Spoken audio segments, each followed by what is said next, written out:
தமிழ்நாட்டு அரசியல் சூழலில் முதல்வர் மு.க.ஸ்டாலின் மீது பாஜக எம்எல்ஏ வானதி ஸ்ரீனிவாசன் கடுமையான குற்றச்சாட்டுகளை முன்வைத்துள்ளார். முதல்வர் ஸ்டாலினுக்கு தோல்வி பயம் வந்துவிட்டது. அதனால்தான் யார் கண்களில் தோன்றுகிறார்களோ அவர்களையெல்லாம் கூட்டணியிலும் கட்சியிலும் சேர்த்து வருகின்றார். திமுக என்ற கட்சியை இப்பொழுது மாற்றுக் கட்சியினரால் நிரம்பியுள்ளது. இதனால் காலம் காலமாக திமுகவில் இருக்கும் நிர்வாகிகள் கடும் அதிருப்தியில் இருக்கின்றனர் என அவர் தெரிவித்துள்ளார். மேலும் அவர் வெளியிட்ட அறிக்கையில் முதல்வர் ஸ்டாலின் இந்து சமய அறநிலைத்துறை சார்பில் 4000க்கும் மேற்பட்ட கோவில்களுக்கு கும்பாபிஷேகம் நடத்தியதாக தொடர்ந்து கூறி வருகின்றார். ஆனால் எந்த கோவிலிலும் திமுக அரசின் பணத்திலோ இந்து சமய அறநிலைத்துறையின் நிதியிலோ கும்பாபிஷேகம் நடக்கவில்லை. பக்தர்களின் நன்கொடைகளிலும் கோவில்களின் சொத்துகளில் இருந்து வரும் வருமானமும் தான் இந்த நிகழ்ச்சிக்கான ஆதாரம். அதிக வருமானம் வரும் கோவில்களில் மட்டுமே திமுக அரசு கவனம் செலுத்துகின்றது. வருவாய் இல்லாத கோவில்களில் திருப்பணிகள் செய்ய உள்ளூர் மக்கள் பக்தர்கள் முயற்சி எடுத்தால் அதற்கு அனுமதி வழங்க திமுக அரசு லஞ்சம் கேட்கின்றது. இதுதான் திமுக ஆட்சியின் யதார்த்தம் என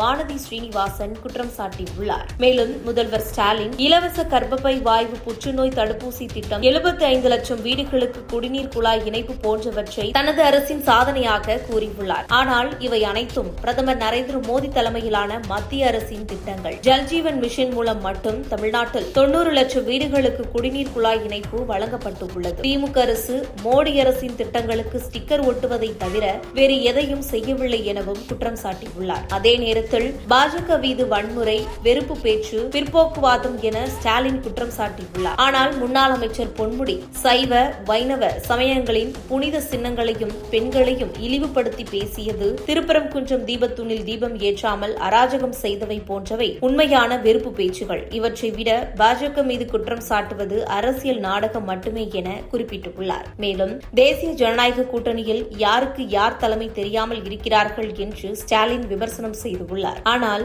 அதிமுக பொதுச் செயலாளர் எடப்பாடி பழனிசாமி பிரதமர் மோடி தேசிய ஜனநாயக கூட்டணி ஆட்சி அமையும் என்று கூறியதும் ஒன்றுதான். காங்கிரசுடன் இன்னும் தொகுதி பங்கீட்டை திமுக முடிக்கவில்லை. விஜயை காட்டி காங்கிரஸ் திமுகவை மிரட்டுகின்றது. சில சதவீத வாக்குகளை வைத்துக் கொள்ள காங்கிரஸ் இல்லாமல் வெற்றி பெற முடியாது என்ற பலவீனமான நிலையில்தான் திமுக உள்ளது என வானதி ஸ்ரீனிவாசன் தாக்கமிக்க கருத்துக்களை தெரிவித்துள்ளார். இறுதியாக முதல்வர் ஸ்டாலினுக்கு தோல்வி பயம் வந்துவிட்டது. அதனால்தான் யார் கண்ணில் தோன்றுகிறார்களோ அவர்களையெல்லாம் கூட்டணியிலும் கட்சியிலும் சேர்த்து வருகின்றார். ஆனால் காங்கிரஸ் முரண்டு பிடிக்கின்றது. திமுக என்ற கட்சியை இப்பொழுது மாற்றுக் கட்சியினரால் நிரம்பியுள்ளது. இதனால் காலம் காலமாக திமுகவில் இருக்கும் நிர்வாகிகள் கடும் அதிருப்தியில் இருக்கின்றனர். என்னதான் திட்டமிட்டாலும், பொய்களை பரப்பினாலும், ஸ்டிக்கர் ஒட்டினாலும், சிறுபான்மை வாக்குகளுக்காக இந்துக்களை இழிவுபடுத்தினாலும் இந்த தேர்தல் திமுக ஆட்சிக்கு முடிவு கட்டும்.